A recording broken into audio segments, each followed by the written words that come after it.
Well, I'm not convinced by what you said. To me, you're saying the same thing over again. You're sticking to your claim that your belief in the probability of God's existence is equal to or greater than the probability of your own existence. That just seems bizarre to me. I would suggest that you wouldn't even have any concept of God if it weren't for your senses. I mean, imagine being born with all these senses cut off. You had no access to the outside world. I don't think you'd ever come to any kind of belief in God. So your belief in God is actually an inference. I would call it an inference from the data of your senses, what you see, hear, touch, taste, smell, move, all of those avenues of information. Logical necessity, no, there's no logical necessity that God exists. He could just as easily not exist. In other words, it is a logical necessity that a triangle cannot be a circle. That's a logical necessity, but it is not a logical necessity that God exists. He could very well not exist. I don't have any problem with your saying, by inference, I believe that God probably exists. But I have a really big problem with your thinking that that belief is on a level, the same level, as the belief in your own existence. Yes, okay. There might be a little bit of doubt we could have about our senses. You and I can probably agree on that. There's a certain tiny bit of doubt about our senses. But a lot of times the problems with our senses have to do with illusions or special conditions of observation. And we can minimize those kinds of things and then have another level of what I might call unobstructed sensory operation. And at that level, you have an existence because you are an object of your own perception. God is not like that. God is not an object of your perception. God is an inference, is something you think exists, from the data of your perceptions. So again, really, I don't want to spend too much time on that one. To my understanding, that when you say you, and I will say in this case, the whole question, if you are talking about the self or about the conscious, and if you're talking about the understanding of the self and the relation of the self to the physical world, then that is, you can almost imagine self as being an abstract observer, basically gathering the data from your own body and around, and then making certain inferences from that. So to me, in this regard, there isn't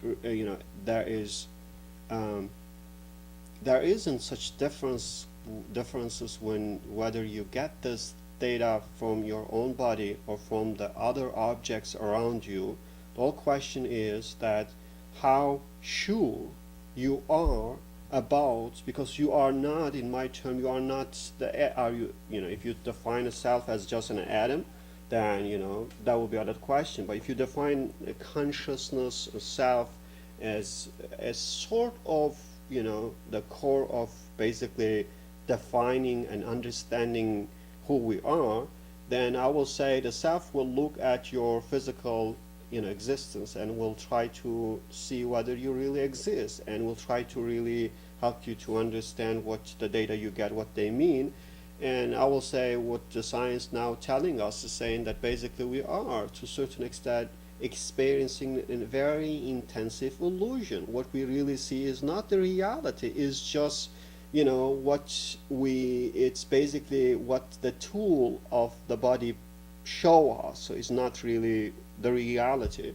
So for that reason, my point is that really at the end, that you can make an argument, and there are philosophers making arguments saying that, you know what, we don't exist. Nothing exists. We can't be sure about our existence. There is a particular philosophical movement denying their own existence as well, because they're not sure. They cannot be, certain on that one. So my point is that, so if I can look at the evidence for myself and for the existence of God, and when I actually see this, unequivocal evidence in showing the existence of God, I won't have any doubt about the existence of God. As when I actually see the evidence that I am experiencing something and I am, doing something that become a strong sign for me that I exist.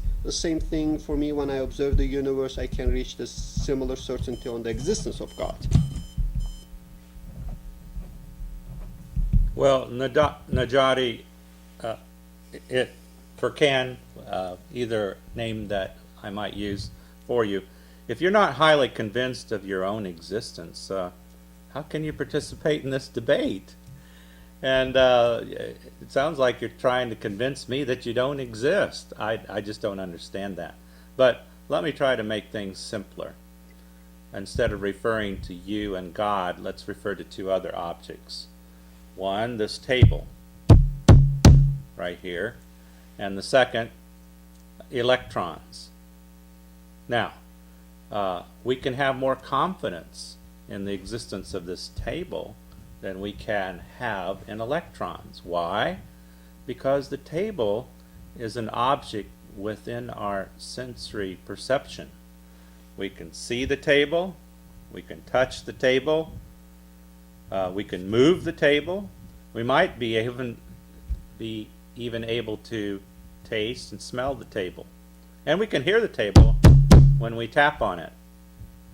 Can we do that with electrons? No, we cannot. Electrons are on a different level than this table. We can infer the existence of electrons by looking at various kinds of evidence from our sensory experience. But they're not as certain as is this table. By analogy, the same thing is true about you and God. You can be more certain about your own existence than you can of God's existence. Why? Because you are an object of your own perception.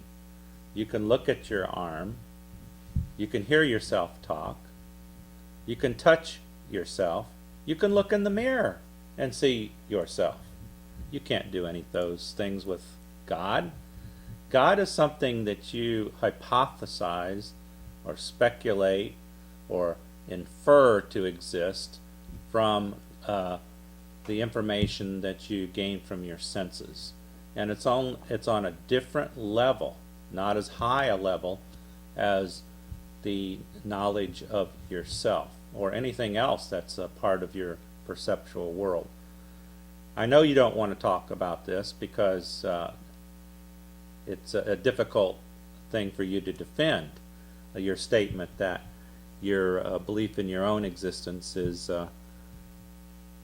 equal to or less than your belief in the existence of God. And that's a very hard proposition to defend. So I'm not surprised that you don't want to talk about it very much.